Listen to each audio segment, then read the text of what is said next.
আমি যোৱাকালি সংবাদ মাধ্যমৰ জৰিয়তে গম পাইছোঁ মাননীয় মুখ্যমন্ত্ৰী মহোদয়ে কিছু বক্তব্য প্ৰদান কৰিছে।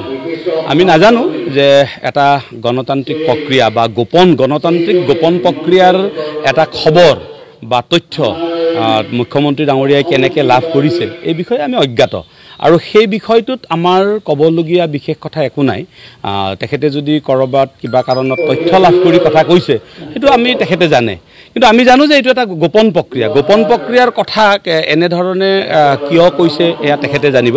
কিন্তু এই কথাটো ঠিক যে ৰাজ্য চৰকাৰৰ শিক্ষা বিভাগে গ্ৰহণ কৰা শিক্ষা হেতু এপটোৰ বিসংগতি আছে আৰু সেই বিসংগতিবোৰ আমি বাৰে বাৰে দেখুৱাই দি আছোঁ আৰু দেখুৱাই দি থকা কাৰণেই হয়তো এই বিষয়টো তেনেধৰণে উপস্থাপন কৰিব পাৰে। কিন্তু আমি মুখ্যমন্ত্ৰী ডাঙৰীয়াক আমি অনুৰোধ জনাম যে তেখেতে এই যিটো শিক্ষা হেতু এপত যিখিনি বিসংগতি আছে বুলি আমি আবেদন সহকাৰে আমি জনাইছোঁ সেই বিসংগতিখিনি দূৰ কৰক। কোনো শিক্ষকে উপস্থিতি দিবলৈ আপত্তি কৰা নাই, কিন্তু বিসংগতিয়ে জ্বলাকলা কৰাইছে। এই জ্বলাকলা খোৱা এই ব্যৱস্থাখিনি দূৰ কৰাৰ কাৰণে আমি মুখ্যমন্ত্ৰী ডাঙৰীয়াক অনুৰোধ জনাইছোঁ। আৰু মুখ্যমন্ত্ৰী ডাঙৰীয়াই কোৱা কথাখিনি যদি সত্য হয় তেনেহ'লে আমিতো ভাবিম যে শিক্ষকসকলে মুখ্যমন্ত্ৰী ডাঙৰীয়াৰ নিৰ্দেশ মতেই কাম কৰিছে, কাৰণ মুখ্যমন্ত্ৰী ডাঙৰীয়াই কিছুদিন আগতে কৈ থৈ দিছিল যে শিক্ষক আৰু ডাক্তৰৰ ভোট আমাক নালাগে।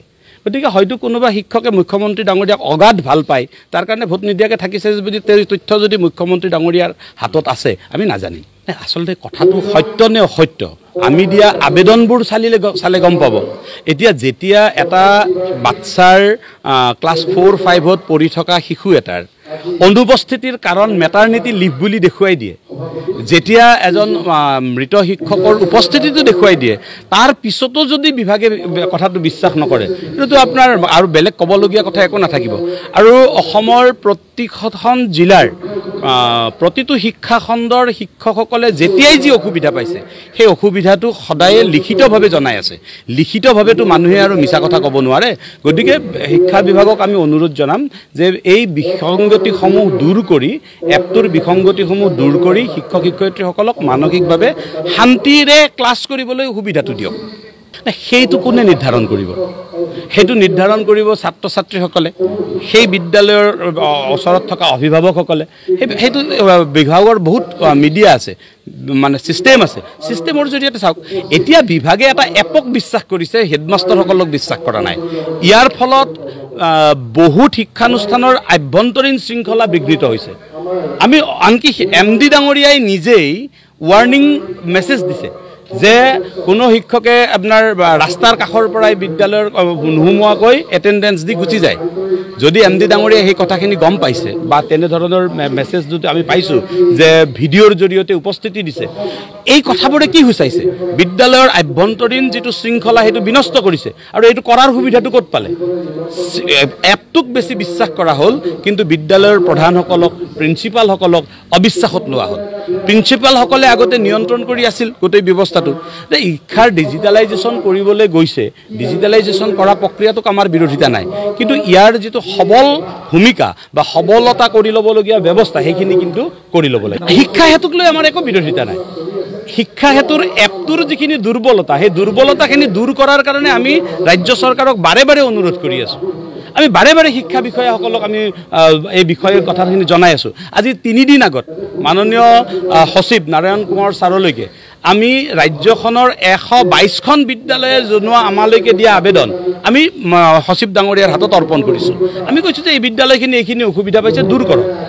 দূৰ কৰিব চেষ্টা নকৰি যদি শিক্ষকসকলক বেলেগ বেলেগ কথা কোৱা হয়, ইয়াৰ ফলত ক্ষতিটো ছাত্ৰ ছাত্ৰীৰ, ক্ষতিটো বেলেগৰতো হোৱা নাই, ছাত্ৰ ছাত্ৰীৰ হৈছে।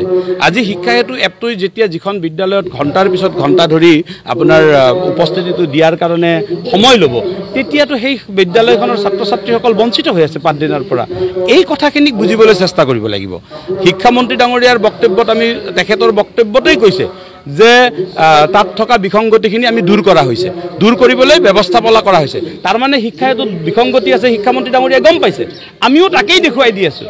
তো আমি দেখুৱাই দিলে আমি স্কুলত নোযোৱা হয় শিক্ষামন্ত্ৰী ডাঙৰীয়াই বিসংগতি দূৰ কৰি আছো বুলি ক'লে শিক্ষামন্ত্ৰী ডাঙৰীয়াই কথাটো কি ভুল ক'লে নেকি মইতো ক'লোৱে যে এইটো এটা গোপন প্ৰক্ৰিয়া এই গোপন প্ৰক্ৰিয়াৰ তথ্যটো মাননীয় মুখ্যমন্ত্ৰীৰ হাতলৈকে আহিল কেনেকৈ আহিবতো নোৱাৰে এইটোতো অনুমানত কৈছে তেখেতে অনুমানত কোৱা কথাটোৰ ওপৰত আমি এনেকেই ক'ম যে মাননীয় মুখ্যমন্ত্ৰী ডাঙৰীয়াই এটা সময়ত আহ্বান জনাইছিল যে আমাক শিক্ষক আৰু ডাক্তৰৰ ভোট নালাগে মুখ্যমন্ত্ৰীক অগাধ ভাল পোৱা যিখিনি মানুহ সেই মানুহখিনিয়ে তেখেতৰ কথা শুনি হয়তো ভোট নিদিয়াকৈ থাকিবও পাৰে সেইটো কথা আমি নাজানো তেতিয়া তেখেতে জানি এইটোতো এপে কৈ আছে নহয় এপে কৈ আছে